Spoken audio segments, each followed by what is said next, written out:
You're listening to Late Night Radio on the SHR Media Network. Caution, there will be mature themes explored and potentially adult language used. If conservatarian words, phrases, certain concepts, or rhetoric offends you, tune out now. I have come here to chew bubble gum and kick ass. And I'm all out of bubble.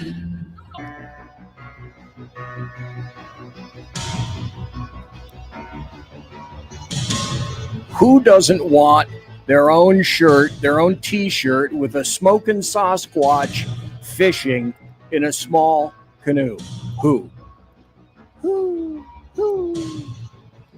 Well, folks, guess what? It's time for the show. Last one of the week, only one of the week. That's all I can say. Today is Thursday. It's December 11th, the year of our Lord 2025. I am BZ, and welcome to the Saloon. I am this dude. Let's see if I can put this up here. I am your conservative Sherpa, guiding you through the maelstrom of Demorat, leftist, and globalist lies, chaos, deceit, and betrayal. What you're about to hear for the next 2 hours consists of my opinions and my guest's opinion tonight only. He has a guest. I am doing the job the American media maggots refuse to do. I am fundamentally changing America one leftist diaper at a time. We don't water our drinks just like we don't water our conversations. We are still serving stiff drinks right here in the Saloon, along with facts, history, logic, rationality, proportion, clarity, context, tradition, and common sense. And, of course, a long list of politics, religion, crime, culture, economics, race, sex, science, law. We talk about it all right here at the Saloon, where the speech is free, but the booze is not. I have some good news, and I have some bad news. The good news is that I have Jack Alexander with me tonight. The good news also is I have more stuff than you can shake a wet, voluble, oil-filled Hyrax at, which is quite a bit. And Jack may have to leave at the end of about 2 hours. I may be going into overtime. If you only knew and saw the amount of crap that I have lined up to talk to you about. And it's not just crap. It's funny. It's strange. It's maladroit. It's contemptuous. It's any amount of verbiage that you can think to throw in there. First, let me bring to you the act you have, in fact, known for all these years, and that is Jack Alexander. Folks, did you know that Jack has his very own intro? It's a magical step into the future. Tomorrow's news today with Australia's Jack Alexander, here in the Berserk Bobcat Saloon. He paid me $75,000 to get that. Somehow I don't think he believes that. I have a ton of stuff. The show is going to be kind of crafted in this fashion. I have a bunch of stuff that I want to get up front before we get into some more meat of the matter. Jack is here tonight because he has one really special, important, salient, cautionary tale to tell to everyone, and reaffirms to me that there was a reason that Australia became a penal colony. I don't think it's any great shakes to say that Jack is not pleased with some of these things. He'll be talking about that. I do, in fact, have this. It's going to go everywhere. The carousel of amusing GURP. There's a ton of amusing GURP to throw off the damn carousel tonight. I also want to let everybody know that so far, this guy, it's Jake Report, number 73. He actually ate chicken, real food, today and some yesterday. He hasn't been on actual solid foods for, I don't know, 2 months. He's still getting IVs. He's still not doing all that well, but this was one of those things where kind of at the last moment, we didn't see this coming. We went out and got a rotisserie chicken from Costco. He used to love rotisserie chicken from Costco, parenthesis, who doesn't? They're full, they're plump, they're freshly packed. And he nommed into that. We put a few pieces on a paper plate, and he buzzsawed right through that, which is a big positive thing. One other thing, we're going to go on a road trip here over the weekend, probably on Saturday. Now that's March 26th, I should say, 2022, when we were driving here from Califalia to Idaho. And as we're on 97 in, God, I can't think of this. Oh, Ritzville. This is in Ritzville, Washington. We're going east. We look over on the left, and by God, there's Jake's Cafe. So we thought, hey, who wouldn't want to stop with Jake at Jake's Cafe?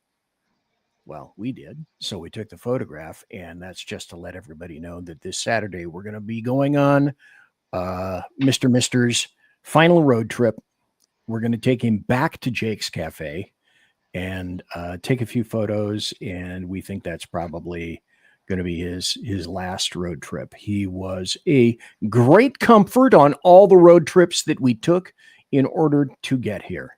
And also, I'm sure you guys know this, Merry Christmas from me to you. And tonight it's going to be this, Jack and me in the saloon. We're going to be talking about how much more tolerance do we have that's available.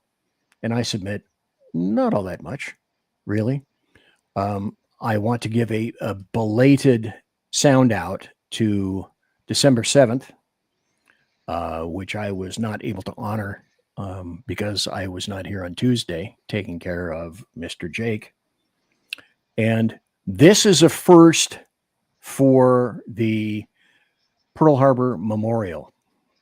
In, let's see, it's been 84 years. This was the first time that there were no survivors available to be at the memorial. There were, I think there's probably 10 or 12 left in the entire U.S. None of them were physically or in any kind of health to be able to make it. And so this was it. This was it for the memorial for Pearl Harbor. We must, in fact, never forget, or we're going to live that stupid crap all over again. Before the show began, Jack Alexander said that he had something that he wanted to add about Pearl Harbor. And what was that, sir? Well, not so much Pearl Harbor, but it's also the anniversary of the U.S. Air Force Auxiliary Civil Air Patrol. It was founded and raised by Congress the week before, so on December 1st. And all through World War II, civilian volunteer pilots in Piper Cubs patrolled the coastlines of the United States, and on a few of occasions lobbed small hand bombs and hand grenades at German U-boats that were patrolling off the coast of mainland USA. The Air Patrol today is still around. It has three primary or congressionally mandated duties. They still do search and rescue. They maintain the largest fleet of single-engine Cessna aircraft. So anytime an emergency locator beacon goes off over land in the United States, CAP gets the call and they will dispatch an aircraft. They also supply aerial assets for other federal agencies as well, such as Customs and Border Patrol and DEA, FEMA. In my involvement with them, I have been involved in a flight that went from our squadron in northern Texas down to the Mexican border, where we had Customs and Border Patrol agents sitting in the back seat working the optics package. And we were looking for illegals, as well as other nasties that come across the border. Also, there is a cadet cadre. They So they mentor kids from the ages of 12 to 18, many of which just their involvement in the air patrol gets them into some of the most prestigious universities and colleges in the United States, such as the Air Force Academy in Colorado Springs. And they also go out and visit the schools, encouraging kids to study the STEM subjects. When I was over there, I was heavily involved with the Air Patrol, to the point where I was given the honorary rank of a second lieutenant. Nice. Which was funny, going on to the Air Force Base, being essentially a civilian volunteer in wearing your butter bars, and having the privates at the airmen at the gate, stiffen up and pop that salute as you're going through. They didn't need to, but they did. And it's a great resource for kids. It's probably the best kept secret I think I know of for youth mentorship in the United States. The other interesting thing is, folks, if you are watching the show, please jump into my wonderful, my incredible, my plush, sumptuous, palatial, and resplendent chat room, which I paid thousands of dollars for in order to acquire this view. Jump into the chat room by way of YouTube, the SHR Media YouTube channel. Jump with both feet, if you would, please. And thanks to all the people that are already in the chat room, I be thanking you and shit. So kudos and my gratitudo to you for being in the chat room. The assassin of Charlie Kirk was in the classroom. God, I almost said courtroom today. And the judge that I can figure out, he decided it was going to be fun to smirk just a bit. I'll leave those comments right there and not put them through the microphone at this point. Wouldn't be prudent. But the judge decided that he is going to, because it is not a federal case. They're trying him by the state. Sean Lewis in chat says, is skinny dipping allowed? Yes. Yes, it is. Very much so. So see how much freedom there is. Speaking of lack of freedom, that's what one of the things that Jack is going to talk about tonight. But in terms of this guy, I want you to remember that this is how leftists responded to the assassination of Charlie Kirk. Just got shot in the neck. Hey, ooh, ah, ooh. He had it coming.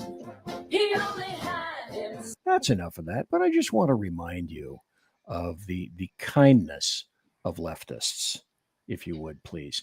Like I say, I have a bunch of stuff that I want to go over before we get into the meat of the matter with Jack Alexander, who has some incredible stuff to talk about, some amazing things. Continuing coverage now on the aftermath of... Stop.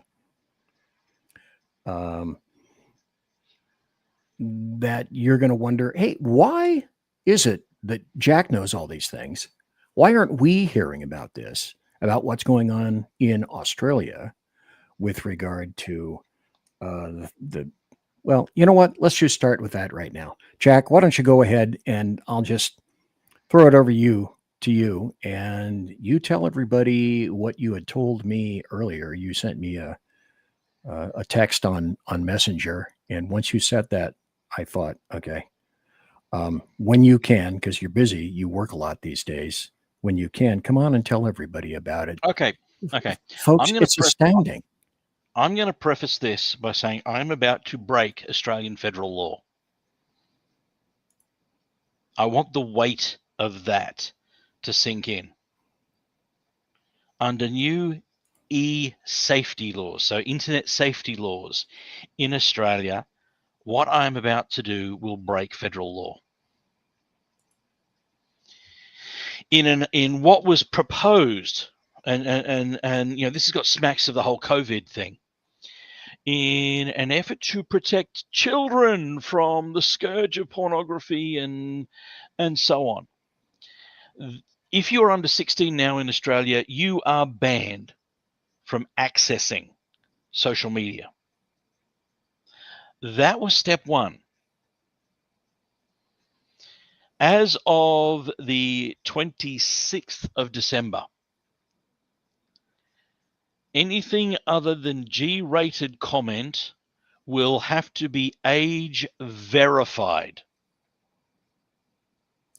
And that gets, how does that happen? Well, there's several ways to that. You can pass over or scan a copy of your driver's license and send that to an organization, to the owner of the website.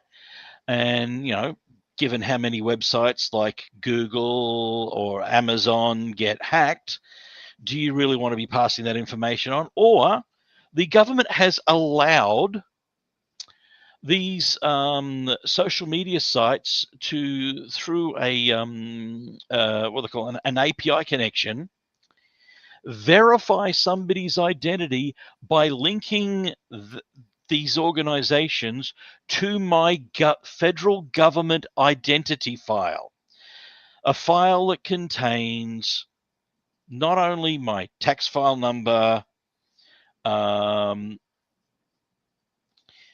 basically my identity number. It links to my military service. It links to my bank accounts are all linked to it. Your entire medical history is now recorded there. They use this. They use this during. I wonder if I've still got it, or whether I can still access it on the phone during COVID.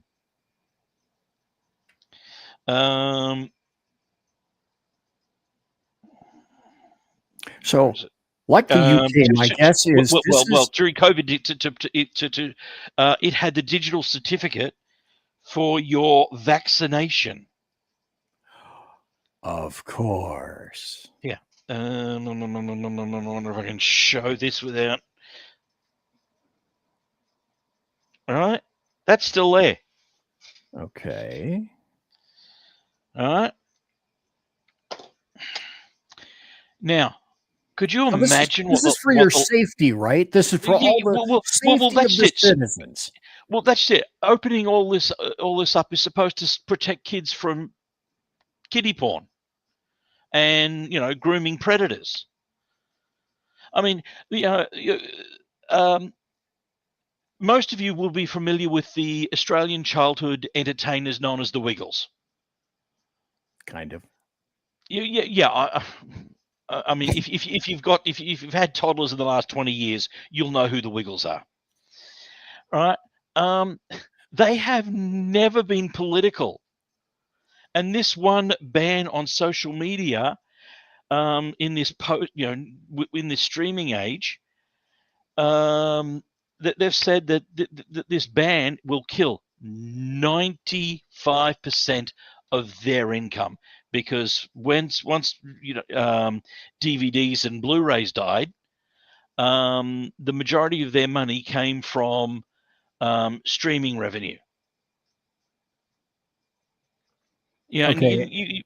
And they can't be seen or consulted or viewed, because now for their content to be viewed by toddlers, parents have to submit themselves to age verification and turn it on. You can't go on. YouTube Kids is no longer really accessible in Australia anymore, which was set up with parental permissions in place. But the real dastardly thing about this is that this is going to apply. These controls apply across the board now. It's not just for children, right? I did a quick experiment with my 15-year-old son yesterday on his computer. right? He's in high school. He does biology. Biology is one of his subjects, right? So he did a quick search as if he was doing an assignment for breast cancer. Nothing, there's nothing that would suggest that research would be anything other than to do an. We couldn't access any information because it was all blocked out. And I would try and move the parental control on his web browser up to the adult level. It would get kicked back. The government is actively monitoring and using algorithms to any machine that is not age verifying. It is kicking them into essentially a G-rated area where that's all you get. It is censorship on a massive level. Now, are there ways to get around it? Yes, there are, like using a VPN, or if you're wanting to have a chat with someone, a peer-to-peer messenger, right? If a VPN will defeat it, it will now be a felony to operate as of next year, a felony to operate a VPN in Australia. It will be a felony to use peer-to-peer encrypted communications. And so let me make sure that I understand this properly. Australia is doing this in lieu of saying that this is all for the children. The only reason we're doing this is for the children. We want to make sure that our kids are safe, and they're not quantifying it in terms of, well, we must wrest control from you stupid natives. No, it's not about that. They're crafting it in terms of, here's the field upon which we are concerned, safety of children, nothing else. Yeah, that's how they're doing it, and the ramifications are even stretching now into the media. Excuse me. There's a gay political activist here. I think her X handle is Saloon Against the Machine. Now, she's part of an organization, Gays Against Groomers. She has already run foul of the e-safety commissioner when she outed someone who had political connections who was grooming and was charged under these laws. Now, she actually won the case in court. When she demonstrated that these things were a little too broad, and that and this is where the hypocrisy comes into it. Nothing that Celine showed in her piece that was broadcast on the internet, all the information she showed was publicly available information on other forms of media, such as television, radio, newsprint. But because it's on the internet and it deals with pedophiles and grooming, she got hit. Because she coalesced it all into one place. She didn't force you to go into all these various and disparate places to get the information. She made it readily available in one place on the internet. Yeah. Damn her. Yeah, damn her. While she won the court case, since then, the Australian government and their limitless pockets have spent more than $500,000 in court trying to get the verdict overturned. Meanwhile, her site is blocked from view from Australians. So the ramifications for this for anyone in the media is, if I want to do a story that contradicts the government, I'm going to get shut down.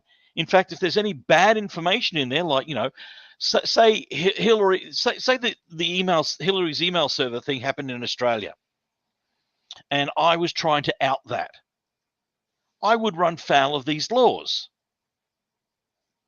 If and the way they're structuring it is that if you can, they're trying to ban you, control what you're seeing so that their narrative is never challenged. If you bypass those brick walls and continue to do it, they're having ready access to your web. They're controlling your web browsers, and I've seen that firsthand already.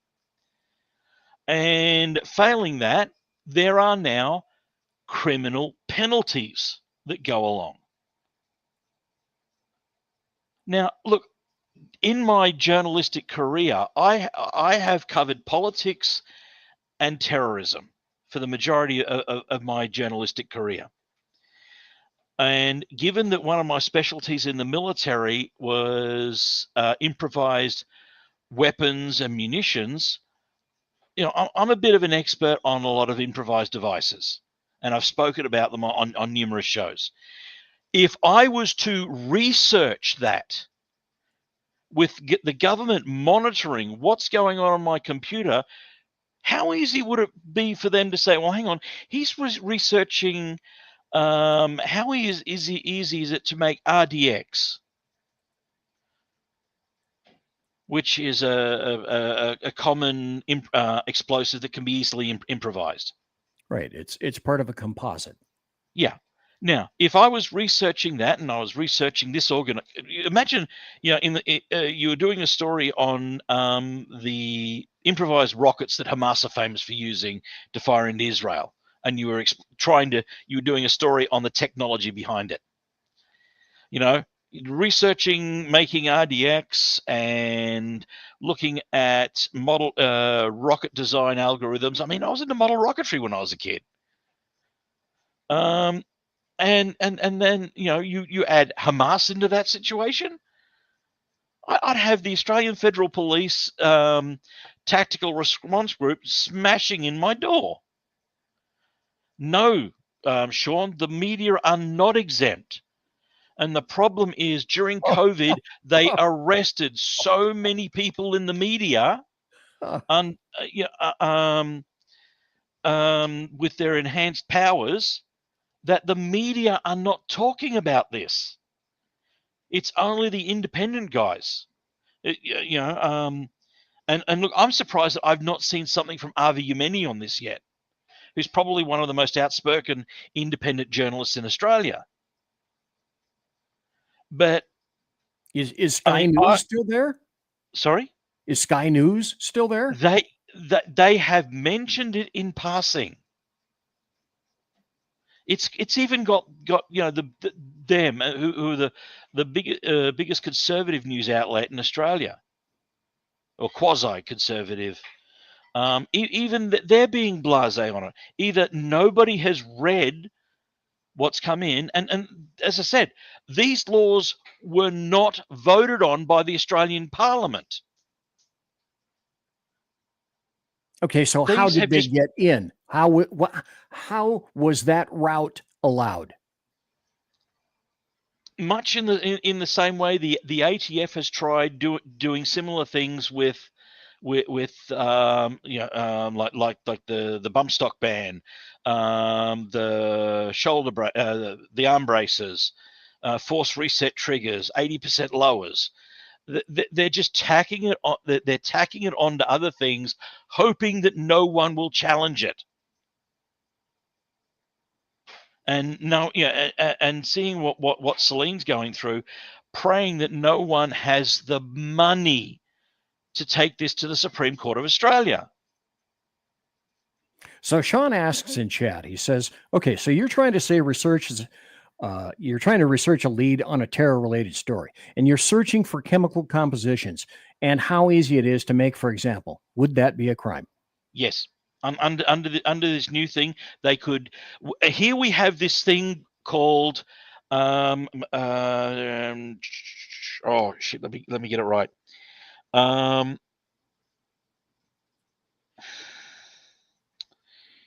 By the way, folks, If we're not going to be having any promos or anything like that tonight. All I want to do is remind everybody of this. Conservative media done right. You're listening to the SHR Media Network. Otherwise, I'm not going to get through this show. I'm not going to get Jack. I'll do promos next week. They have ways here of charging you for just having the knowledge. When I got into doing some CNC milling and so on, I went to speak to our local firearms registry officer at the Victoria Police. And he said just having the tools and the knowledge, even if you would say to make a 1911 that was machined out of pine or hardwood as a display, because I had that knowledge, then they could say, well, if you could do it with wood, you could do it with metal. So therefore, you're guilty. They have actually made having knowledge and the know-how a crime. So given that I have during my military career, I became an expert in improvised weapons and munitions. Given that I have a long history of using explosives in the military and firearms. If I was to research a story like that, they could very easily claim in the courts that I was planning an attack.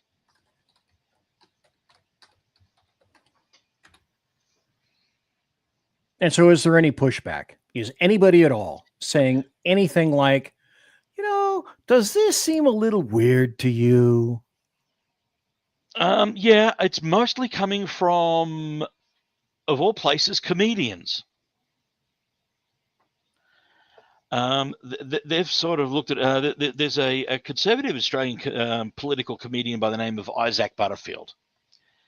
And even in his post, he said, at some point, my posts are going to run foul and I'm going to have the police knocking on my door. The mainstream media are very quiet about it. Because, during COVID, as I said, a lot of journalists were arrested. Even prior to COVID, both two big networks, newsrooms were raided after a story of a new immigration detention facility was aired. And they went after the journalist and the notes and who their sources were and so on. I mean, during COVID, I spent those 2.5 years here hiding from law enforcement because I videotaped 2 deaths at the hands of Victoria Police and made sure that information got out. Well, the other thing about that, if I remember correctly, is that you were told that there were certain geographical limits during Wuhan 19 out of which you were not allowed to go, to travel, to physically go past, correct? I couldn't travel more than 5 kilometers or about 3 miles from my home. Now, I live in a semi-rural area. If our local supermarket didn't have it, there was not another place to purchase the life's necessities within that geographical restriction. And believe me, during that time, I have never seen so many police actively walking the beat in my little country town. And when where do they find those people? They fast tracked them through the academy. Now, were they local or were they federal? Whatever the equivalent of your federal police would be. Everyone I saw was either Victoria State Police, Victoria Protective Services, which is a sub-branch of the police that normally only looks after government buildings. And sort of like they're the officers that look after the security of the state parliament and so on. Door shakers. Yeah. But they were given full arrest authority during that time. And they also, there was the army involved. The army. All right. And I know from look, I don't want to give away my location, but there are two army facilities relatively close to me. And having spoken to people there, anyone that questioned that what they were doing it was an illegal, that might have been an illegal order or against the Constitution, was disciplined. And here under the Australian Uniform Code of Justice, there's a thing called conduct unbecoming. Cubo. It is a Clayton's, what we call a Clayton's charge. Do they have Clayton's in the US? You know, the drink you have when you're not having a drink. No. It's like a fake whiskey. It's a big seller here amongst people who used to drink whiskey but are now reformed alcoholics. But it was a catch-all. If they couldn't say, okay, we're charging you with charge A, B, and C, you know, that you were disloyal, disobeyed a direct order or whatever. No. By questioning the order, you are showing conduct unbecoming, and you know you'd wind up with extra duties. Some people were probably 86th out of them. I mean, it's quite often used by vindictive officers to get people they consider troublemakers administratively discharged out of the military. I know in my 10-year career, I racked up a few of them. That's probably why I only made it to corporal. Let me ask this then. You've said some things tonight that I'll wager very few, if any, people in the United States have heard about. And obviously, that's clear for obvious reasons. Yeah.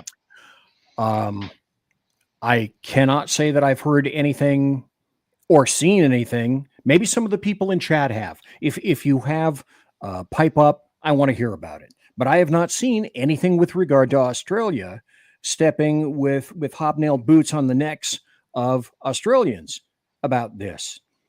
So that's because under the broadcast law, there's a thing called a Section 109. Any story can be killed with a Section 109 order. Okay, then does that mean that because of Section 109, the media are self-censoring? Yes. Because if a broadcaster racks up too many 109 complaints or issuances, they risk losing their multi-million-dollar broadcast licenses.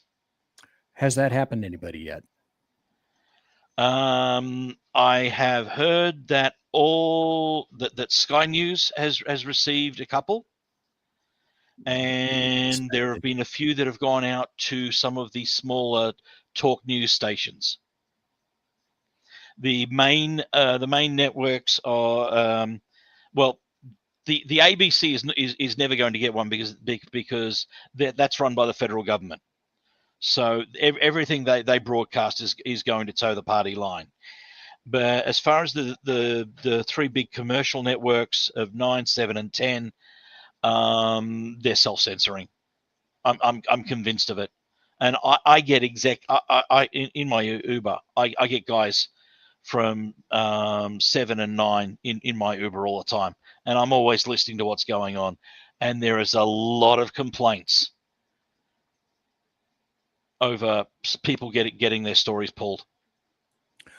Okay, then let me ask you this: somewhere along the line, because the people in Australia clearly are more in tune with what's happening in their country, is there any kind of underlying subtext or currents by the populace in terms of objections, or we hate this, or we have to do something, or something must be done, or is everyone, relatively everyone, have they decided, well, let's just go along? The timing of this, I think, has been important. They brought it in, all this stuff in December, when everyone is starting to wind down their work year. I mean, my kids finish school the end of next week for the year, and then they're on summer break. The timing of this has been good. Everyone at the moment is concentrating on Christmas parties and winding up their operations for the year. When it will start to be a problem will be right in the middle of school holidays. As I said, the biggest portion of these bans that are moving from the testing phase into actual operation is happening on the 27th.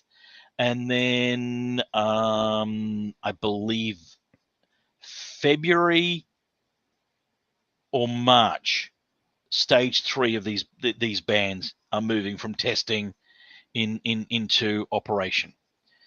But I'm not surprised that a lot of this isn't getting to America, considering the bitch that's responsible for all of this is an American.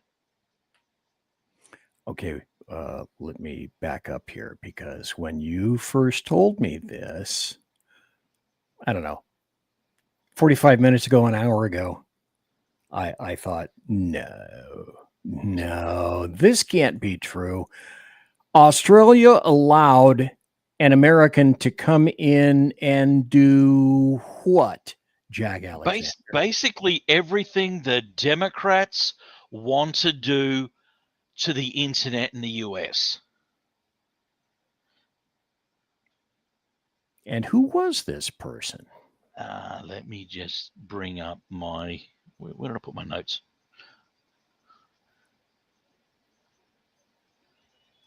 There. Okay. Her name is Julie Inman Grant. She was born in Seattle, Washington. She studied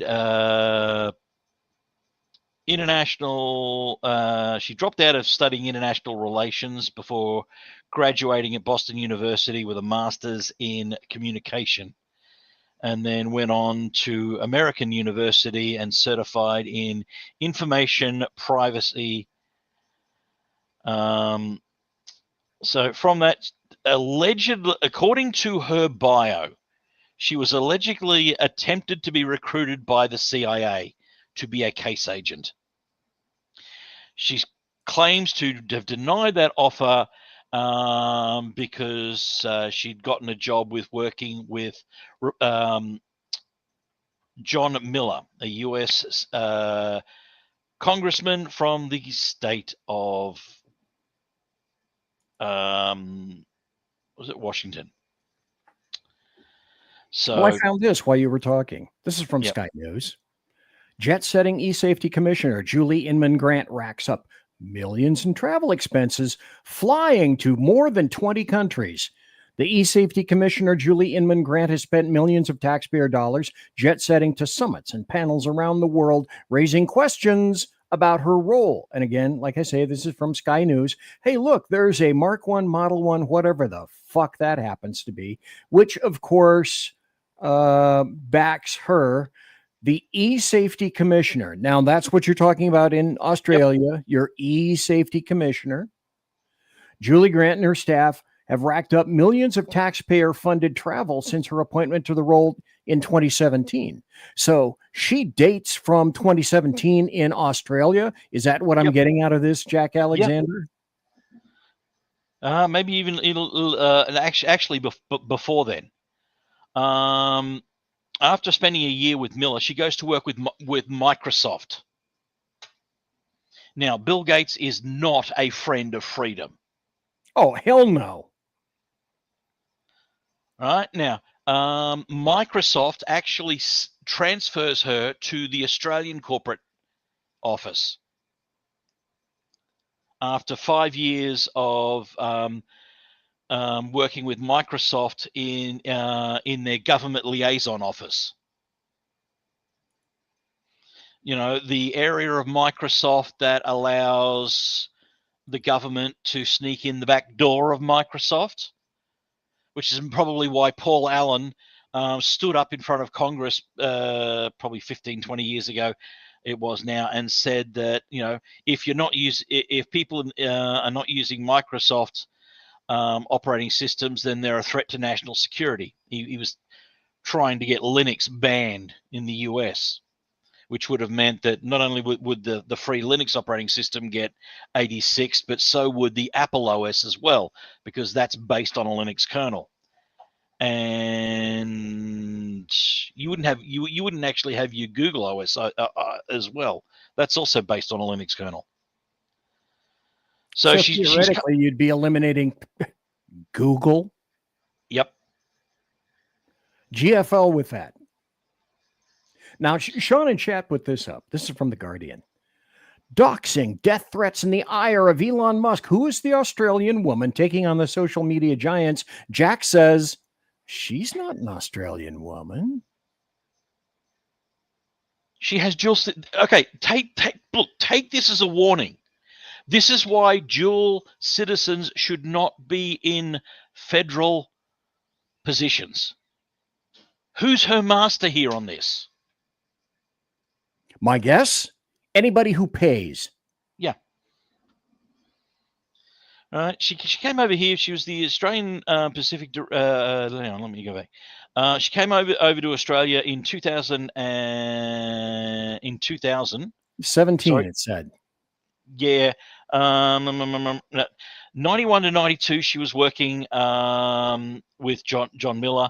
From 95 to 2000, she was at Microsoft in Washington.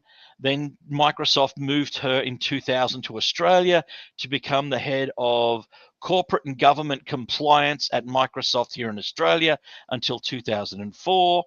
Then in 2005, she became the Asia Pacific Director for Internet Safety, Privacy, and Security for Microsoft. So she's been working on spying on people through the Microsoft system for a long time. Serving in that capacity until 2009, when she became the Global Director at Microsoft for Safety, Privacy, and Policy and Outreach. Then in 2014, she became the Director of the E-Safety Commission. But see, this is what you said in terms of being a cautionary tale. And this is what a lot of conservatives have said here in the United States, as well as what you have said, by the way, I believe, in terms of, and this is the deep state, which is truly the fourth branch of at least the American government, which is presidents may come and go. They will come and go. Politicians may come and go. That just takes them longer. But the people with the real power, and we're going to the Supreme Court right now about this, is having the president being able to appoint and remove those people who are exactly like this bint, who were never elected, who are the so-called subject matter experts.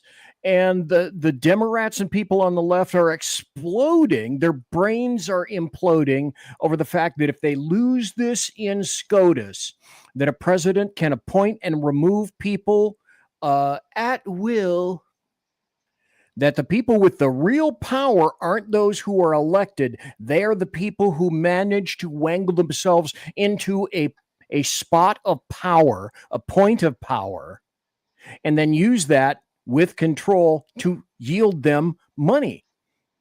Because this bint right here and thousands like her are hostage takers. They are here to take your taxpayer dollars hostage and portray themselves as the SMEs that know best how to run your life. Now, if I'm not mistaken, the thing that's before SCOTUS right now is the CPSC. And Trump said he wanted to remove the people that are in the CPSC, which is the Consumer Products Safety Council or Safety Board.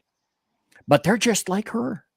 They're the people that are coming down, like you mentioned with ATF, coming down with rules and regulations out of thin air. And then the rest of us, these unelected personnel, you must genuflect and obey.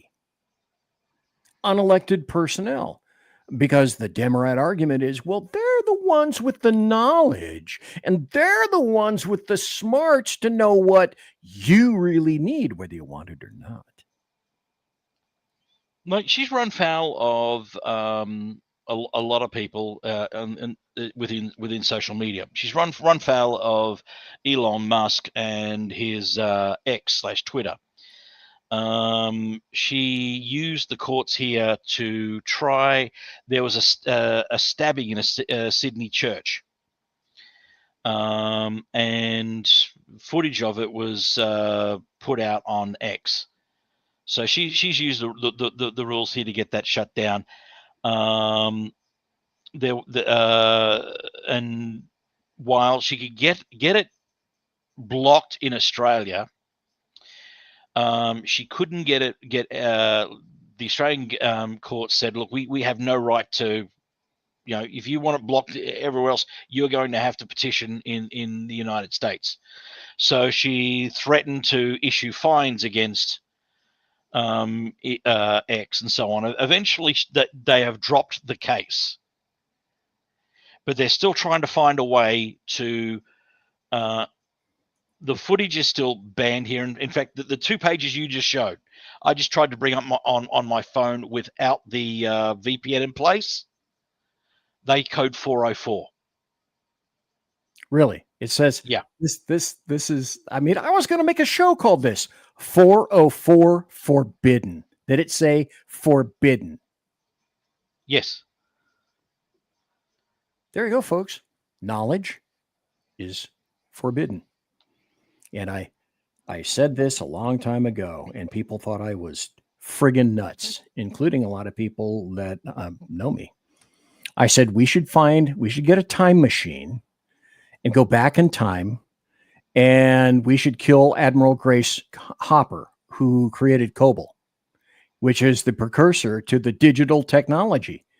Everything digital is going to reach the point where it is our ruler, and there is no more common sense with regard to digital.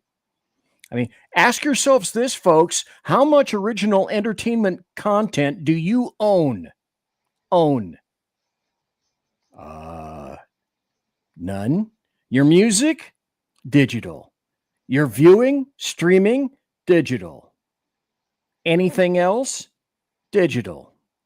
All of it. Books, they want to force you into ebooks. Many people are, for the convenience of it all. You don't own a thing. Well, yeah, I mean, look at I don't know about there, but I mean, with our kids, we'd always look forward to this time of year so that we could get their textbooks for their subjects, for next year from the students that did those subjects this year. Well, 2 years ago, they moved over to digital textbooks. Now, every year, students are having to pay full price. And they're saying, oh, it makes it easy for updating. Yeah, and I wonder whose idea the updates are and who controls that. It's all political. I just find it fascinating that this Julian Inman Grant is trying in one of the comments that I've managed to find here. I've been in Australia for 18 years, and like 20% of all Aussies, I was born overseas. Why, while I shouldn't have to explain myself to justify anyone else's prejudices, I married an Aussie with 3 dinky dyke. Oh, I hate it when Americans use Australian slang. I have 3 dinky dyke kids, an Australian citizen, but you didn't renounce your American citizenship with a high-level security clearance. I'm sorry. Anyone with any sort of security clearance should not have dual allegiances. I mean, under Australian law, even if you are a city councillor, you're elected to the city council, you are not allowed dual citizenship to any elected office in Australia. I'm looking at this article. It doesn't apply to the public service. It says in 2017, she became e-safety commissioner under Prime Minister Malcolm Turnbull. Refresh my memory. What kind of a dude was Malcolm Turnbull? Malcolm Turnbull was the Prime Minister. He was the Liberal Party. Now, now, the Liberal Party in Australia is the more conservative side of things. And that's Now, what I'm if getting the to. Conservatives are called Liberals, how fucked up do you think the Labor Party are? And that's just like the UK, isn't it? Yes. But wasn't there there was a PM in Australia not that terribly long ago who was fairly conservative. Am I thinking of Turnbull? No. Okay. No. Two come to mind, and again, both from the same political party.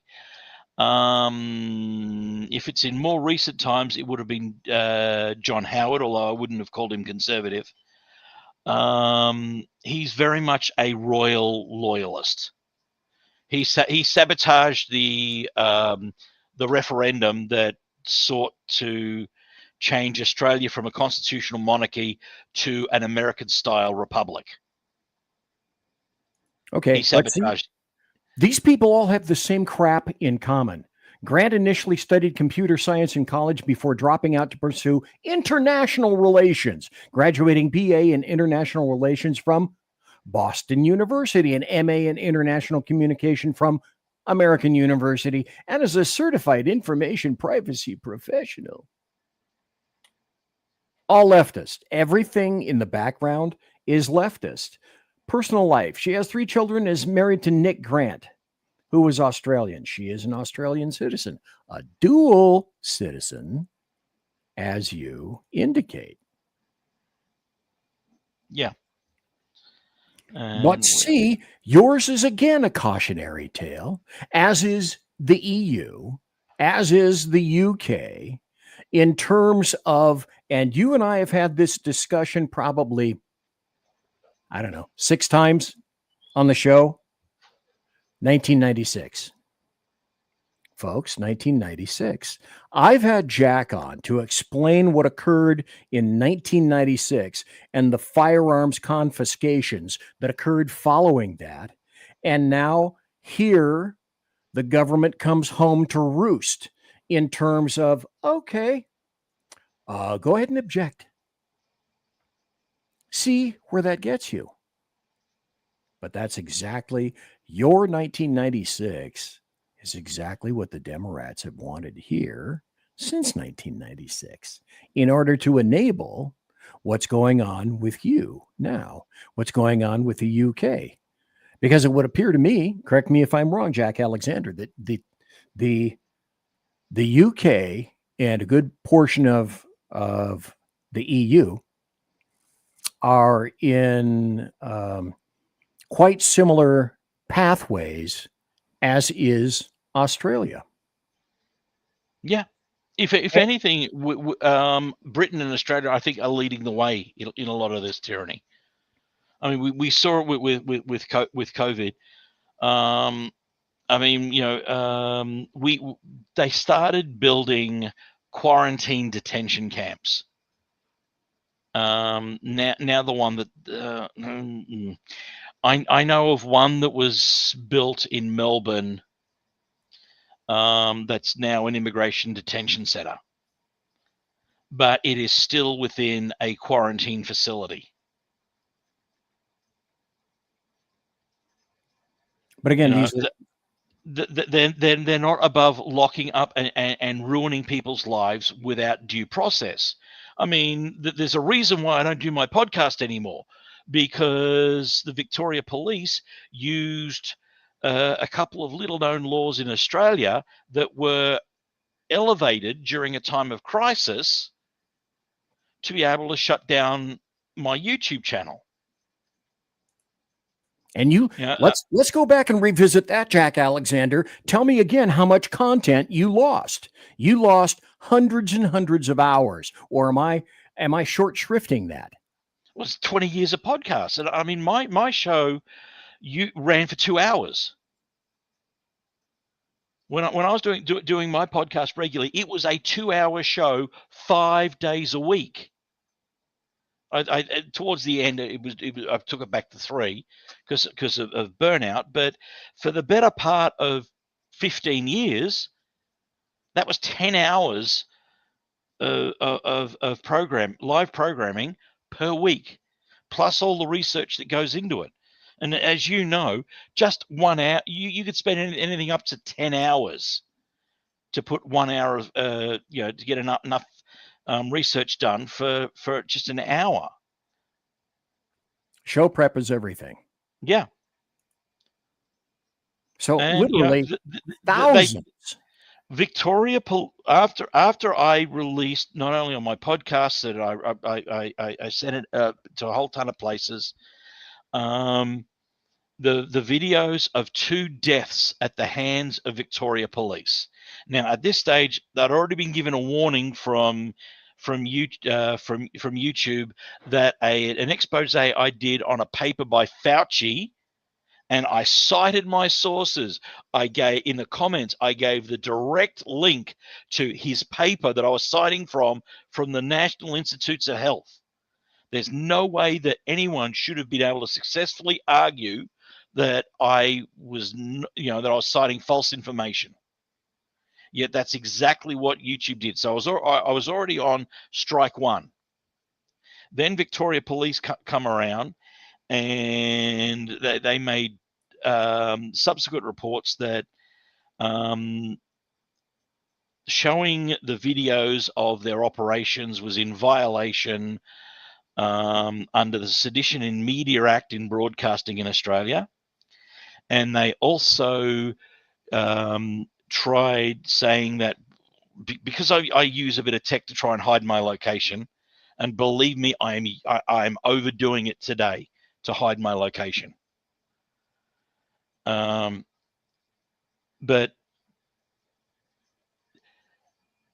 because I was using that technology, they got onto my YouTube rep and said, if YouTube doesn't cut it down under Australian terrorism laws, we will cite and charge YouTube under as an accessory to the incitement for terroristic acts. And of course, the people at YouTube go, oh, fuck, pull the plug and delete 20 plus years of work. It's like you're living. And banned me from posting. I still can't ban. I have tried numerous times to create other accounts and start uploading my material again, and they all get shut down. Because as soon as the first video goes up there, and the algorithm realizes it's on their ban list, that account gets banned. Because of where you are, or because of content? I think because my content has been linked with the terrorism word. Even though I have never been charged, I've never been prosecuted, and I've never had a day in court. So you are behind the Iron Curtain. Yeah. In West Germany, with essentially, truly, the Stasi on your heels. And that's why I know for a fact that, the connections with your show are probably going to get a few polite inquiries from the Australian E-Safety Commission. Well, let me make it easy for you, because I don't give a shit. Hey, Australian police, you are the Stasi.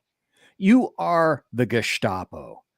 How are your jackboots tuned today? Are they nice and sharpened when you step on the necks of ordinary Australian citizens? Just an innocent question from a Yank. I mean, people that have seen me on here for years, on here, how many times have I said I have got to get my family out of here? How many times have I come on with cautionary tales, pretty much predicting exactly the bullshit that's now happening? I cannot count the ways. They are legion.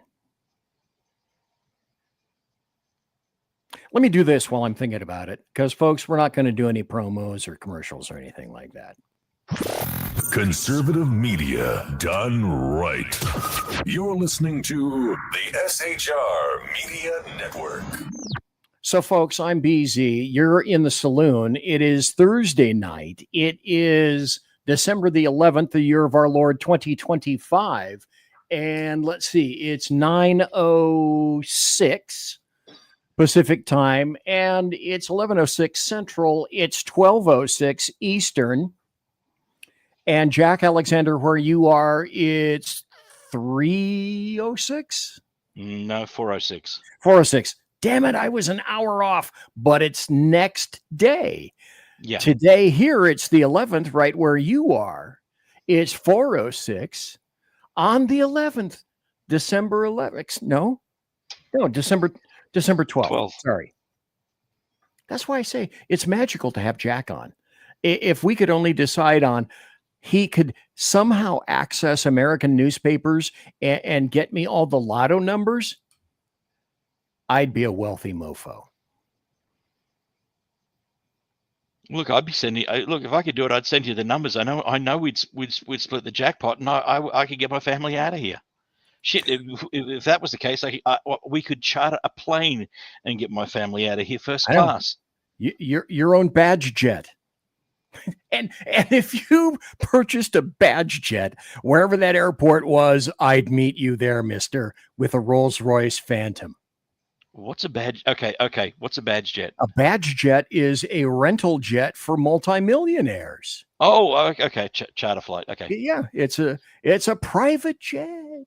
You know, the guy from Shark Tank says, get a badge jet. It's easy. And then when you stop the thing, a badge jet, he scrolls up and down. And I'm looking at the numbers, and the numbers are for a flight, 17,000, 20,000, 25,000 for one flight. But we meet you in an Escalade. That's certainly worth it. Yeah. I've been to a few of those sites, like Amalfi's another one. Yeah. And to get me and the family out of here on one of those, if we're going to do it properly, I'm looking at 250,000. Wait a minute. Wait a cotton picking minute. Sean Lewis in chat says, BZ, how do you know that? Shark Tank isn't an excuse. Are you holding out on us? Badge jettings all over the Northwest? Oh no, come on, Sean. I don't badge jet all over the Northwest. That's piker material. I badge jet over to Gibraltar or Zanzibar, or back in time to Macedonia, or I go to my own private condo. It used to be in Costa Rica, but Costa Rica is having some real big political problems recently, along with problems with their electricity. So I don't go to Costa Rica anymore. But Pacific Northwest, no, a plastic balloon of urine of mine on a badge jet that goes less than 7,000 or 8,000 miles. Okay, just continuing on that. That was a tangent that unfortunately I took. Hey, I know over the years, people have taken, have held up the sign, "We'll produce for Visa." I know most people have taken that as a joke. But no, there was some real serious shit behind that. I have to say this. It tickles something in my little brain housing group right here. When I was in detectives at 711 G Street for the Sacramento Sheriff's Department, and Detective Division then was up on the third floor, I came down, and my partner, Dan Minner, came down and shot the photograph. And we used to have a guy that would stand with a cardboard sign at the corner of 7th and G Street, where the Sheriff's Department was, the main office. And then I went out there one day and created my own cardboard sign that said, "We'll investigate for food." And I tried to look unhappy and forlorn. Poor me. As you can see, I was so, I hadn't had any food for seconds. So tell us, Jack Alexander, when this thing, what did you say? Part 3, when part 3 goes live next year. Yep. What What then do you think will be some of the results? I've already heard murmurings that they are going to start retroactively going after people. So, it's a case of, well, this was produced, so many, like YouTube has done with a lot of gun content. Even though it was perfectly legal when you did it, now it's not. So now that it's not, and you like speaking out against the government, we're going to start coming down on you. Okay, now the UK, it's no surprise because we see it here all the time on social media, not so much on the television, on the various American media maggot venues. But the UK is throwing people in jail. Yeah. The UK is throwing people in jail. There was a guy in some judge with his stupid fucking powdered wig saying something to a guy that if you don't atone and relent, we're going to give you actual jail time. And he was prosecuted because someone took emotional offense at what it is that he had written. And I don't remember the precise quote, but it wasn't offensive. If you, however, the criteria is such that if you as an individual, one person is all it takes, if you find offense at either a thought, a statement, or a written statement or something on social media, you can, in the UK, be prosecuted like this guy. Yeah. And because I'm in the media, it opens up, as I said before, the Sedition in Media Act, which was some of the worst legislation ever written, to the point where if the sitting government wanted to push it, if you ran an ad on your radio station for anyone other than the incumbent candidate, you could be charged under the Sedition in Media Act because by running an ad for the opposition, you are committing an act of sedition against the legally elected government. I mean, that's how messed up it was. And that actually went to a trial case in front of Australia's highest court. And they said, yep, that, even to the point where in Australia, they have what's known as preferential voting. We don't do the whole primary thing. Everyone who nominates is on the one ballot, and you put a number in order of preference. Under that Sedition in Media Act, if you are handing out these brochures on for your candidate, and all the candidates put out, publish a leaflet on the order of preference the candidate would like you to vote. But if you are handing those out, you can be charged, and you're looking at 10 years. If you're running a news talk program and you interview the leader of the opposition, they could charge you under the Sedition in Media Act, even to the point where they could even then take that and take your license.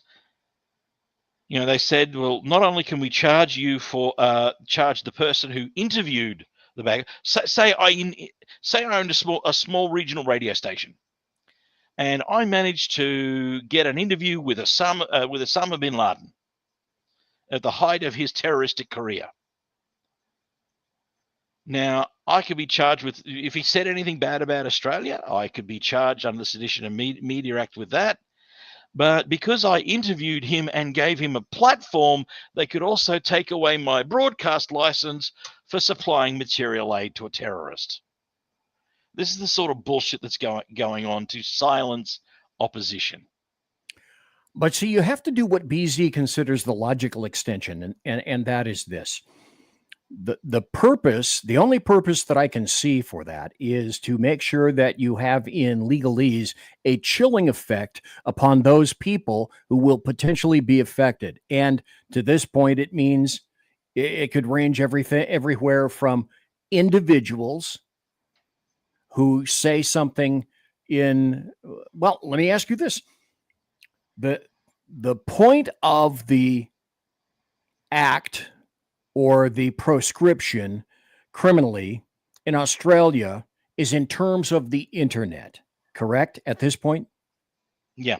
Okay. Are they going or are they aiming to do this to people? Like, for example, the elderly woman in the UK, I believe it was London, who was reading the Bible outside on a public sidewalk outside of, I believe it was Planned Parenthood, and she went to the slammer for that. So at this point, it's applied in a digital fashion. But what have they said or intimated for the future in terms of, well, we'll take this big telescope and we're going to refocus it now on individual citizens. So be careful, not what you say in digital media anymore, but be careful what you say in public. Look, I haven't seen anything to that extent, but that's from what I've seen. On the other hand, how many people don't have some sort of social media presence?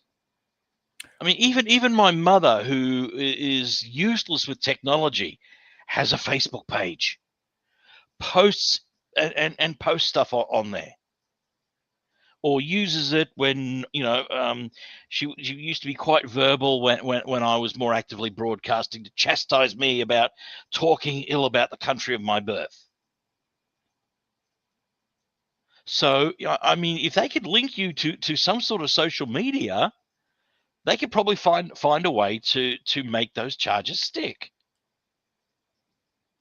Well, it's become apparent now that the UK has no problem with throwing its citizens in jail, not just for a digital presence, but for a spoken presence. Has anybody extended in the media? I almost kind of sort of know the answer to this question up front, but I'm going to ask it anyway. I don't know, for example, Sky News, have they said or editorialized in terms of, when this comes into effect, part 3, we're wondering how long we're going to survive as a media provider in Australia, along with all the other people, radio stations, TV stations, media conglomerates. Are they vocally saying in public, this is extremely concerning, or are they just taking a big cup of shut the hell up? Actually, they're taking that cup of shut the hell up by the gallon. Oh God! As I said, even the likes of Sky News have been very quiet on this. That's what they need to take. That's what the Australian government needs to take a large mug of. But see, here's the other deal. You already saw, I'm sure, that the EU has fined Elon Musk $140 million. Well, they're trying to prosecute X at the moment in court. Yes, over stuff that the courts have already set over this stabbing incident on the train. On the church in the church that happened here. You're a tech guy, and I ask this because I'm not. But I'm wondering, in those instances, say in the UK or in Australia, what if Elon Musk were to say, take that big cup of shut the hell up. I'm not paying. Now, can the UK government or the Australian government just somehow hit a switch and say X is cut off here? Yeah. As part of the step 3 of this plan, all of the apps that come through for your phones and so on are going to have to be approved with the age verification, approved apps demonstrating that they will link to various government authorized verification sites. One of which is my old alma mater, who was notorious for fact checking during the COVID crisis, has already shown to be very politically woke. And I know the my.gov sites hacked with an annoying level of frequency. So if they don't to get apps from next year, they will have to allow the API that allows the government to do to all this government linking and a shutdown switch. So, for example, if they decide, okay, for example, actually, I can give you a simple example. Okay. Say you and I were using, say, Microsoft Messenger to discuss what we're going to talk about on today's show. Right? That will now, if that's, they will have to remove the end-to-end encryption that's on Microsoft Messenger now, so that the government can listen in. And the government would require a kill switch there. So we were discussing about what we were going to talk about. The government didn't like it. Their algorithms are listening in. They could nuke that conversation through the apps. Yep, through backdoor through the app. On this, yeah, they can prescribe here through your local ISP, what you can go to, and through the app provider.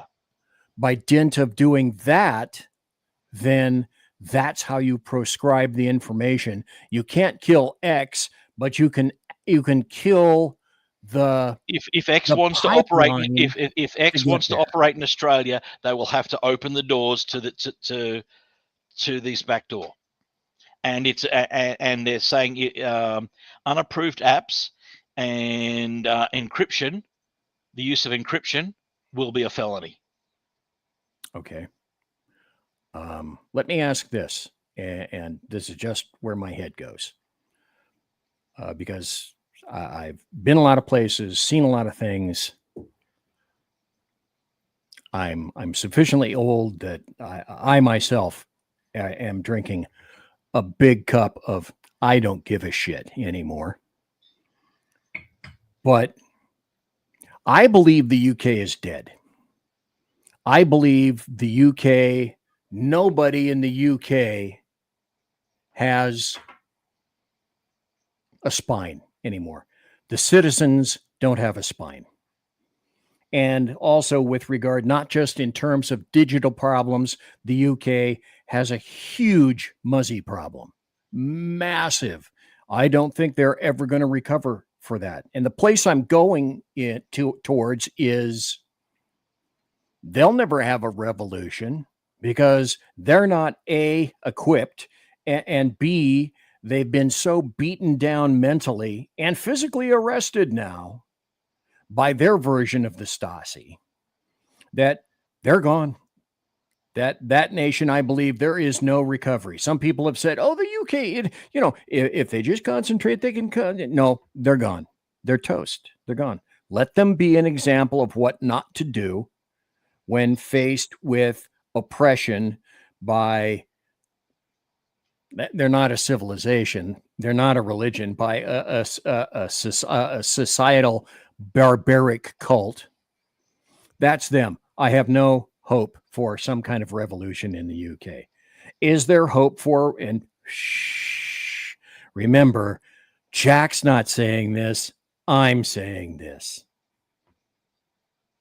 Are the Australian citizens of any kind of a mind, disarmed as they are since 1996? You've said so on any number of times. Are they of any like mind to say eventually one day, I think we're done with this? Or do we place Australia into the UK category? Here's the UK. There goes Australia into the UK column. I think Australia's almost to the point where Australia's saying to the UK, hold my beer. That's very, very, very. And the sad reality is most Aussies just don't give a fuck. See, I don't understand that. I don't get that. You know, because here too, of course.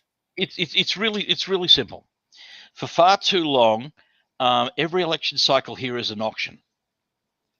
What will the government give money to get the votes from? And it's the only time most of the Australian public pay attention to politics. The rest of the time, it's unless it interrupts their ability to watch sport, they just don't give a fuck.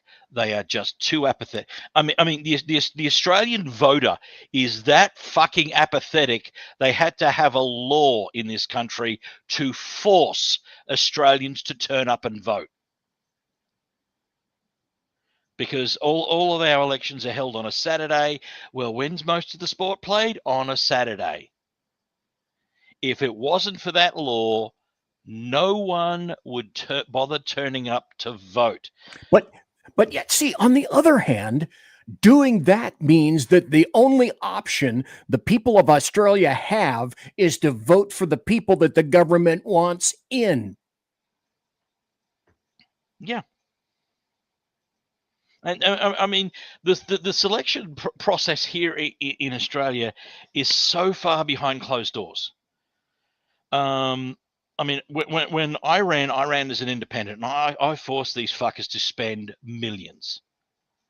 Even at the city council level, I forced the guy who eventually won my district to spend an extra $1 million late in the case, late in the election.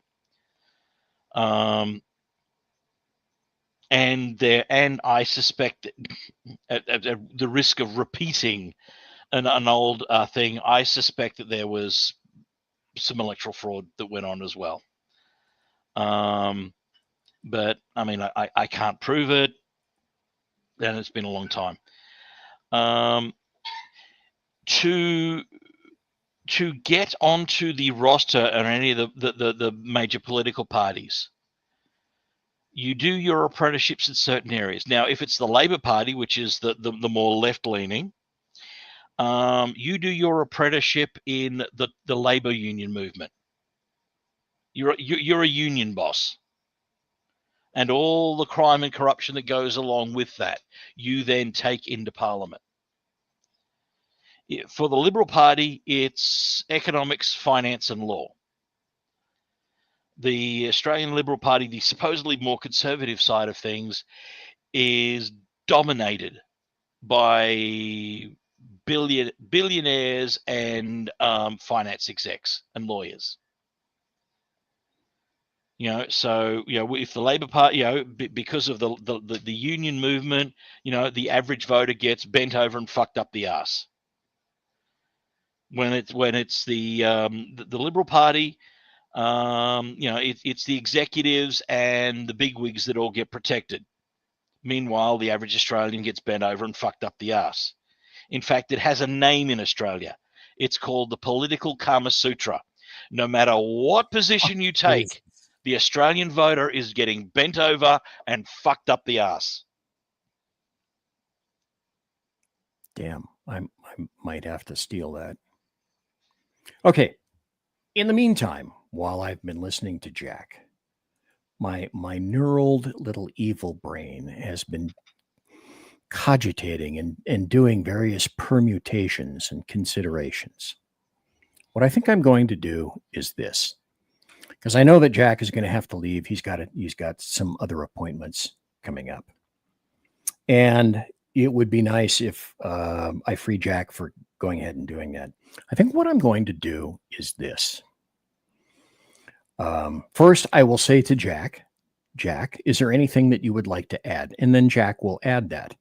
But having said that, and after Jack adding, I would like to say I'm going to close the show here early, relatively early for me, probably a half hour ahead. There will be no overtime, with the caveat that I will be back for Saturday on the Saturday night fights.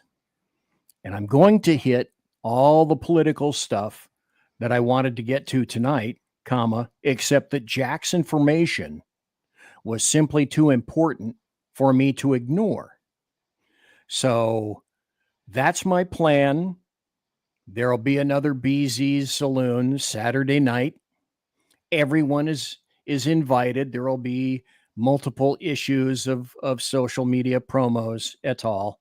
Having said that very same thing, Jack Alexander, is there anything that you would like to add before we go tonight?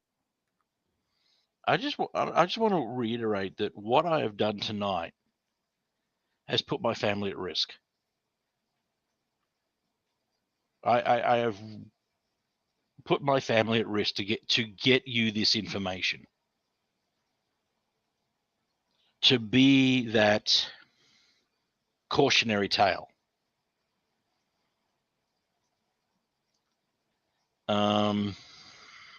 That's a hell of a commentary in 2025.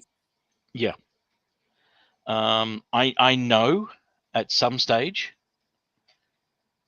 my family and I are going to have to run.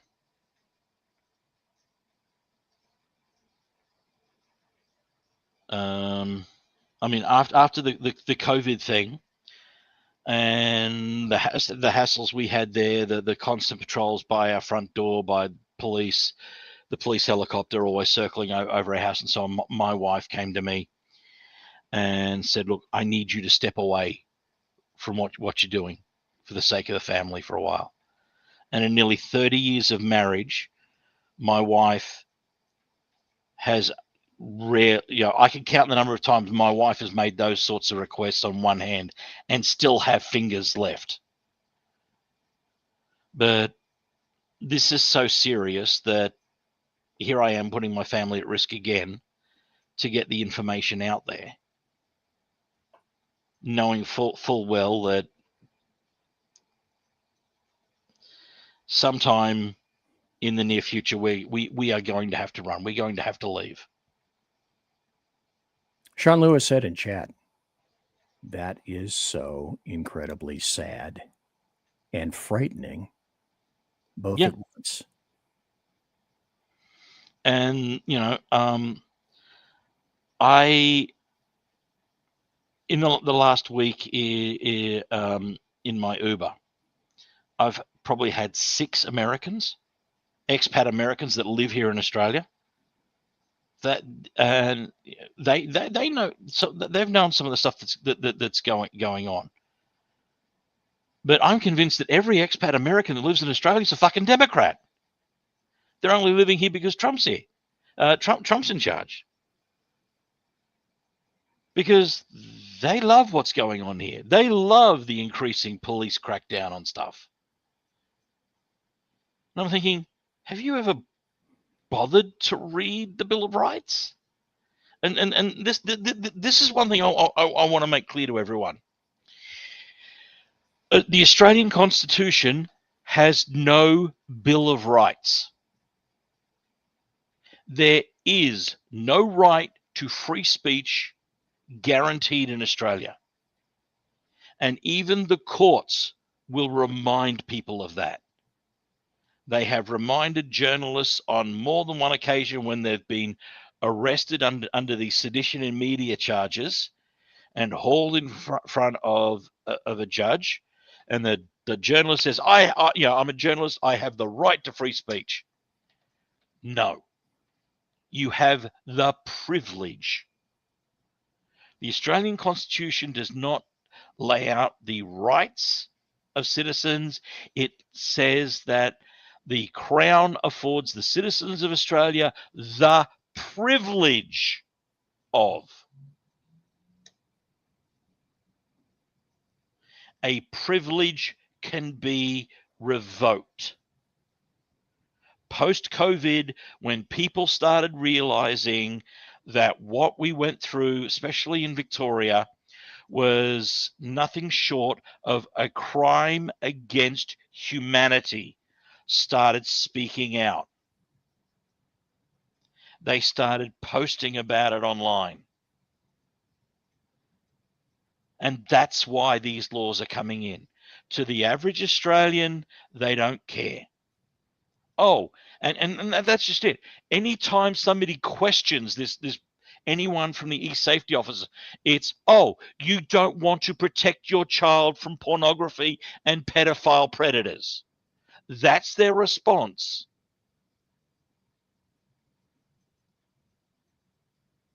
They completely ignore. They completely and just like calling someone, in the early stages of the disagreements in the US between both sides. Oh, you're a Nazi. It's a way to shut people up.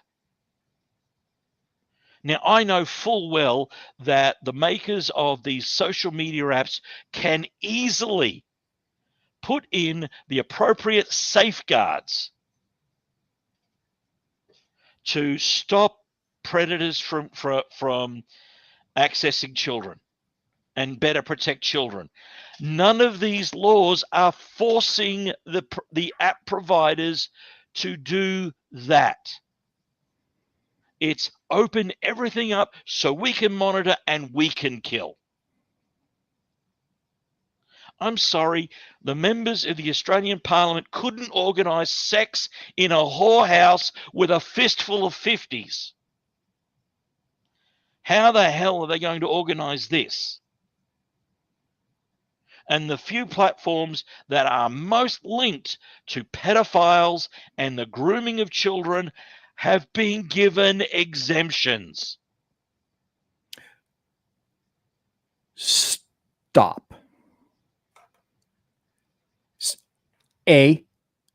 Say that again so that people understand, and then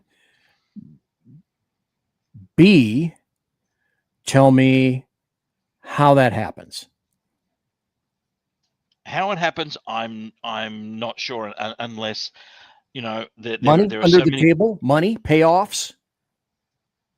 No, I actually think it's to protect pedophiles within the government. Okay, hold that thought right there, because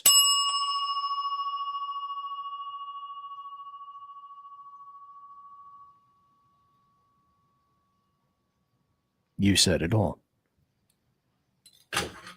I mean, one of the journalists, the old talk radio, talk radio and TV talk commentators here, was actually jailed for exposing a pedophile that had close connections to a sitting member of Parliament, and they used those sedition laws to shut him up.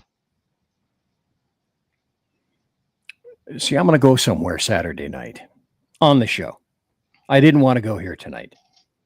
Exactly where I'm going to go Saturday night. Because I don't want that to roll off on you. You have already placed yourself in, as far as I can see, a sufficient amount of jeopardy, just not attached simply to you personally, but to your family. So taking this, and I will be discussing it Saturday night to get through the rest of the politics that, oh my God, I have up here. But your tale is sufficiently important that I wanted to make sure that I didn't think it was going to take this long. I didn't think it was going to take almost 2 hours just to talk about this, but I'm so glad it did. But I'm not going to place you in any more jeopardy by saying what I want to say here. Well, I'm about to jump in that puddle again. The point one to your question was you wanted me to repeat, was that that some of the apps that are most closely these days associated with pedophiles and grooming behavior, such as Roblox, they're going to be exempt. how, considering the goal of your department, country, how was it that they became exempted? Which is the exact opposite, the antithesis of what your government is telling you to your face. And here's where I'm about to stick both feet in it. Out of the 20 odd pages of the Epstein names that have been published, there are current sitting Australian politicians. Of course. I'll put it that way.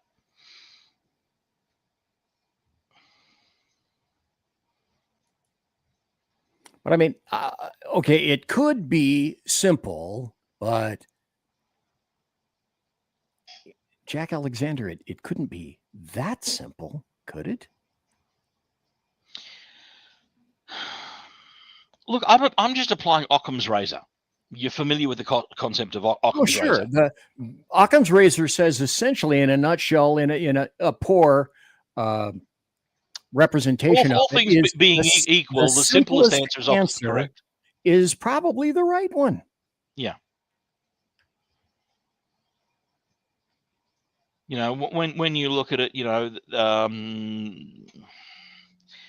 out of the Epstein names that I've seen, I could place at least 20 federal politicians from Australia, several major financial contributors to both sides of politics in Australia on that list. It's,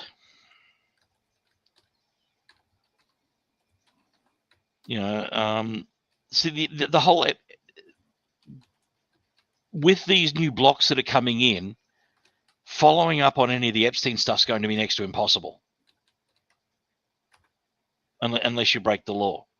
And I think that's why they're looking at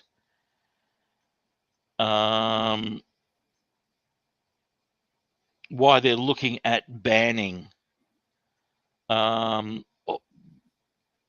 you know, things like VPNs that can get around this. They need to put a nutshell on this. You know, they need to cover it up and protect it in such a way that, you know, anyone that goes looking for it's going to get charged. So, and you know, most federal crimes come with a minimum of 10 years. And they specifically ensured that these would fall under the aegis of federal, not your state crimes. Oh, they'll take the state crimes onto it, but yeah, they'll make sure they're fit. Here, federal and state charges can be heard in the one court if all of them are on the one docket. It's not like you'd have to go to a state court just to hear the state cut charges and then across the road to the federal court. Okay. Alrighty. Now, you know, that's the whole mess of it. Do you guys have a Supreme Court equivalency? Yes. And is that called a Supreme Court? Yeah, Supreme Court or the High Court of Australia. The names are used interchangeable. Okay, but that is a federal court, not just individual states. That is the overarching court that rules them all. Yeah. And where is that? I'm curious. Canberra. Okay. The capital. All right. What we don't have is sort of like your district appeals circuits. So something works its way. Well, I don't know. I'm just going to postulate. You tell me if I'm wrong. A state court rules a certain way. In a state court, can you appeal a ruling? And if you do, does it just automatically, I'm guessing your court has to accept, but can it go just from a state level and then The only other place left is right up to Canberra. There is a state high court as well. Okay, for that each you're gonna- state. for each state. But Okay. getting certiorari in any of those high courts is next to impossible. Because the judges rotate with every change of government. They're all political appointments.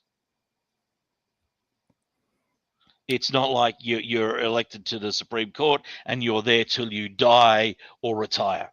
It's not a lifelong position. It's a political appointment at the will of the Prime Minister or the state premier. So consequently, usually though, anything that goes up there, it's going to fall along party lines. Hashtag almost pointless. Yeah. And if you lose, you have to pay the government's costs. Tort laws. Actually, even if you win, you've got to pay the government's costs. I heard that in one case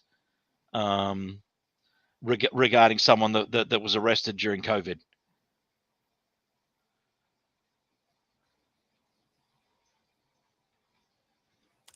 It's almost like, and everyone here is trying to be as intellectual and civilized as possible, because aren't we a civilized people? Come on. But it's almost like going to Las Vegas, especially today, and thinking you're going to cut any kind of a fat hog off of a casino or any part of the government, and you're not going to be doing that. No. The House wins.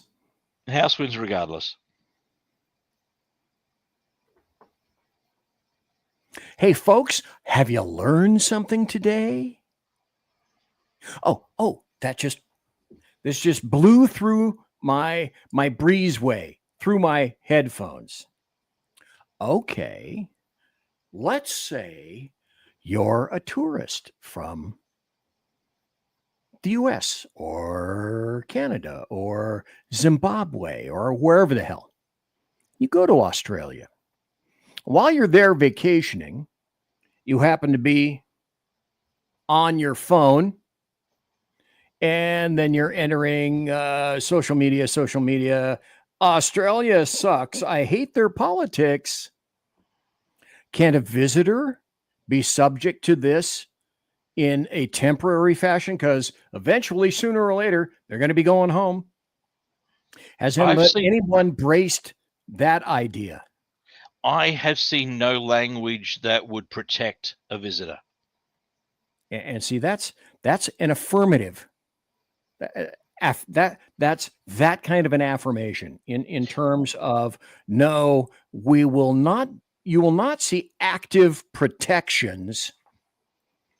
Well, what Jack essentially said but was, see, here's also the thing on that. Remember what I said? All apps used on devices here will have to be approved by the government.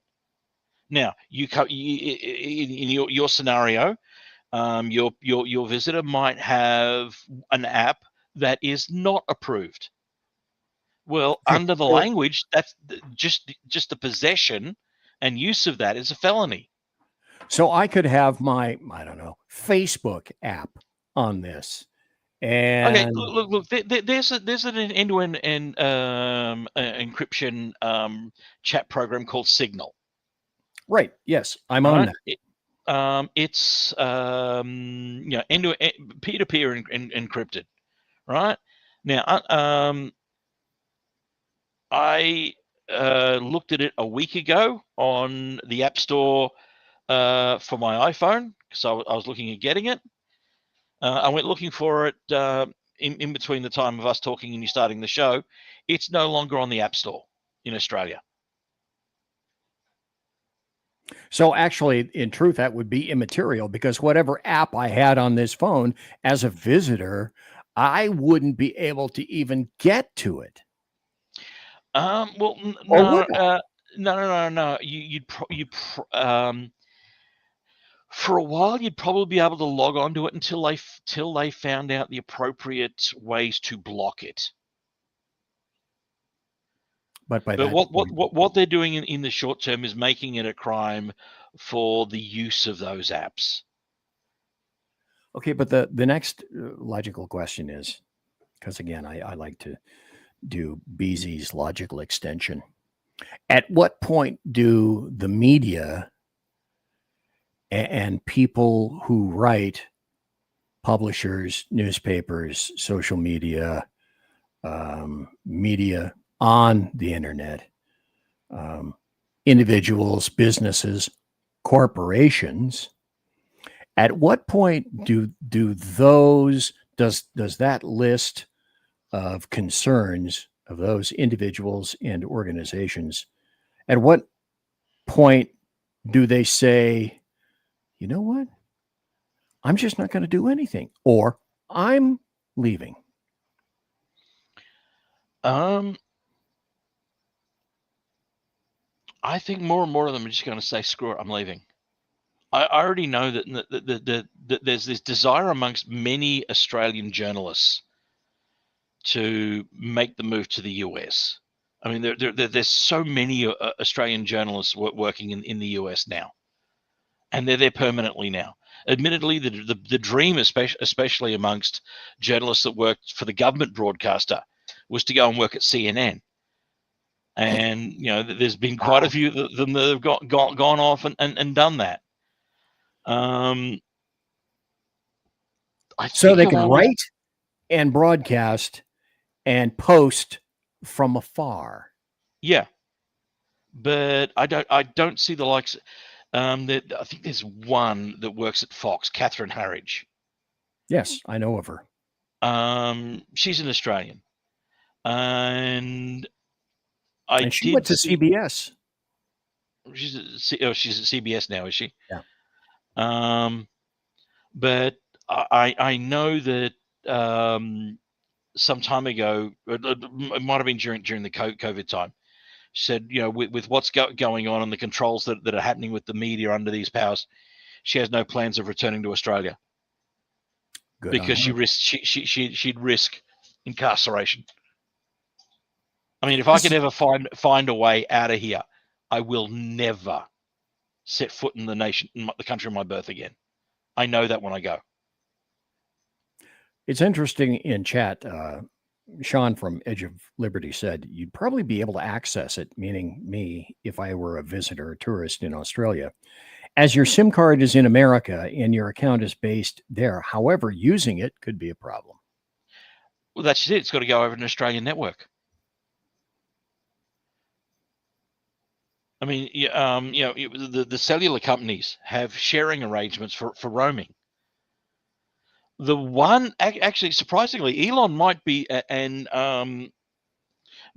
only one that gets around all of this with the Starlink. Starlink, because it doesn't touch any Australian infrastructure. See, that's the deal. Could you create? Don't tell me that there aren't countries thinking of, we need an iron dome to make sure that information cannot be broadcast from satellites above. Don't tell me that there aren't nations already trying to figure out how to do that. Back when I was more active in terrestrial broadcasting, I wrote a pilot to a sitcom that used that very premise.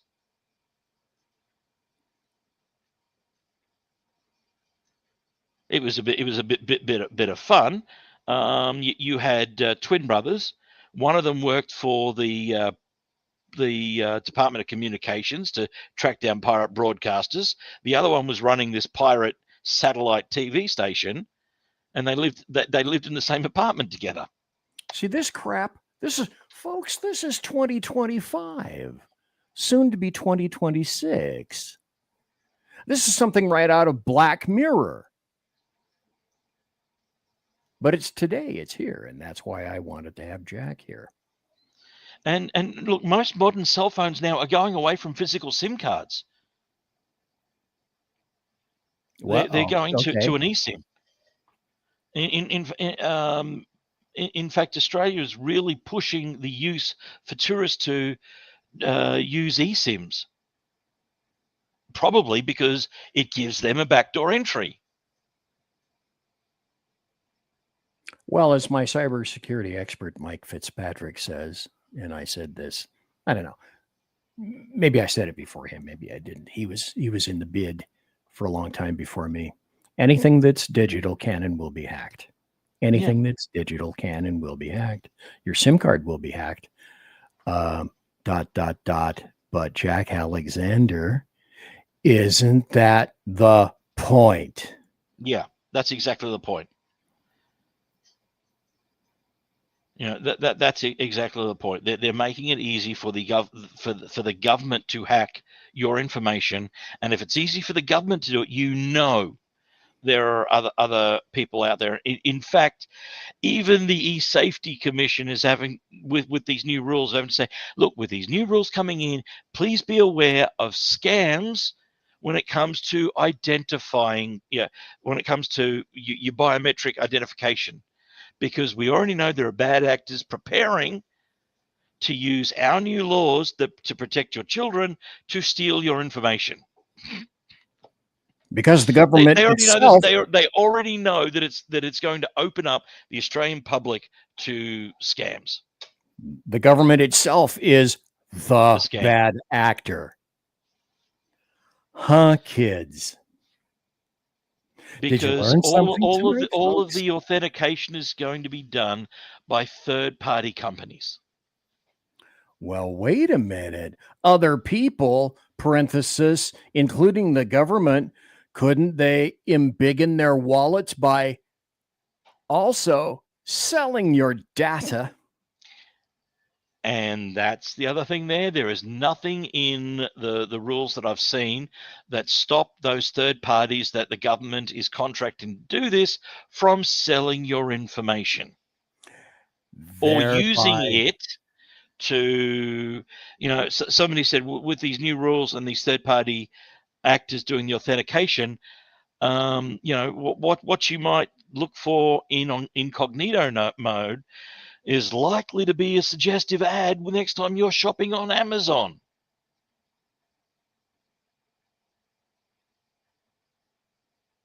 I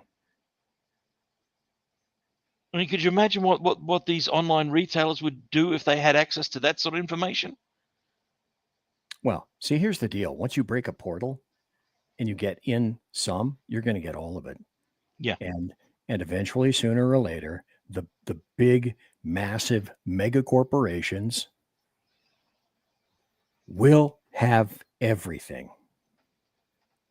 including the government. But the government will be making money off you. Yep. Exactly. So, Jack, I'm happy you were here tonight. Thank you.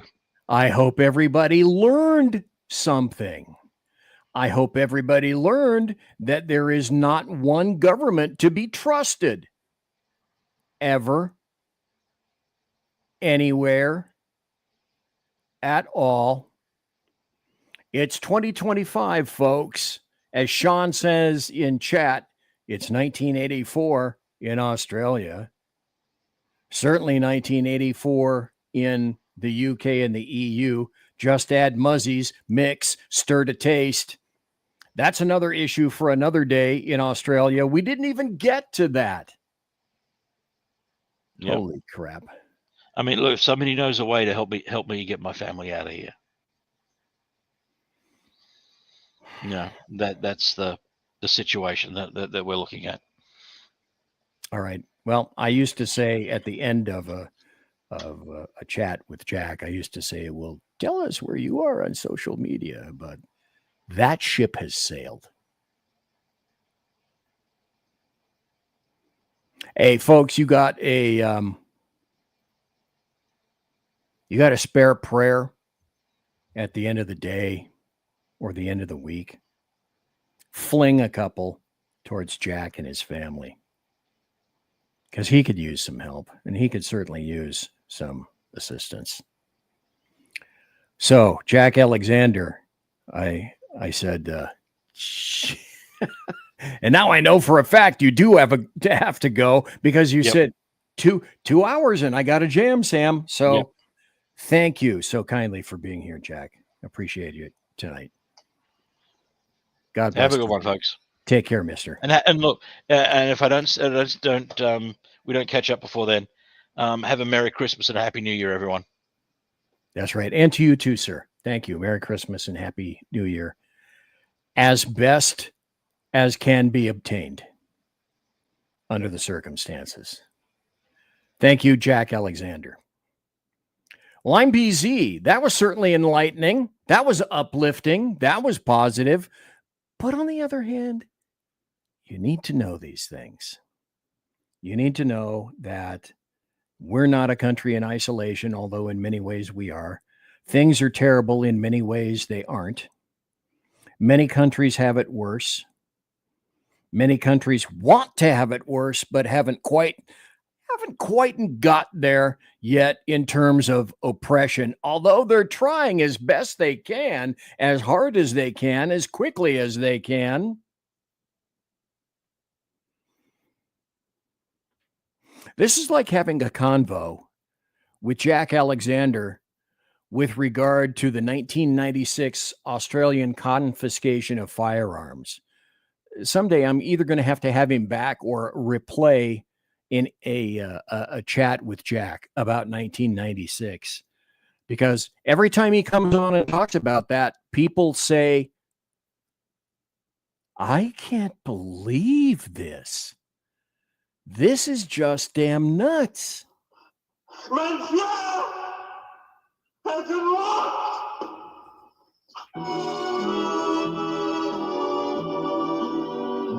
So, ladies and gentlemen, boys and girls, children of all ages, thanks for listening to BZ's Berserk Bobcat Saloon radio show, live and direct right here on the SHR Media Network. And also thanks to my great and stellar guest, prayers 10 each, 10x, for Jack Alexander and his family. Thanks for watching. Thanks for being in chat. I will be back Saturday night. If I really didn't get to nothing tonight, but that's how Jack Alexander was so incredibly important. It's massively important for people to see, hear, and understand how things are occurring in other countries. Promotional consideration is by the Lockheed Martin Skunk Works, Shure and Electro Voice microphones, Arrakis boards, and also by the Pratt & Whitney Dependable Engine Company producing thrust. You can trust. And of course, as per normal, tiaras are by My Little Pony. And thanks to my personal KC-135 Kettle One refueling team with whom I shall be consorting in less than 10 minutes. Everybody, God bless, take care, be safe, have a great weekend. See you Saturday night. I better. Night, Mama. Night, Ben. Good night, everyone. Good night, Mama. Good night, Daddy. Good night, children. Good night, Daddy. Good night, Elizabeth. Good night, John Boy. Good night, Jim Bob. Good night, Jim Bob. Good night, Jim Bob. What's going on? I was asleep. What's everybody doing? Good night, Good night, Jim Bob.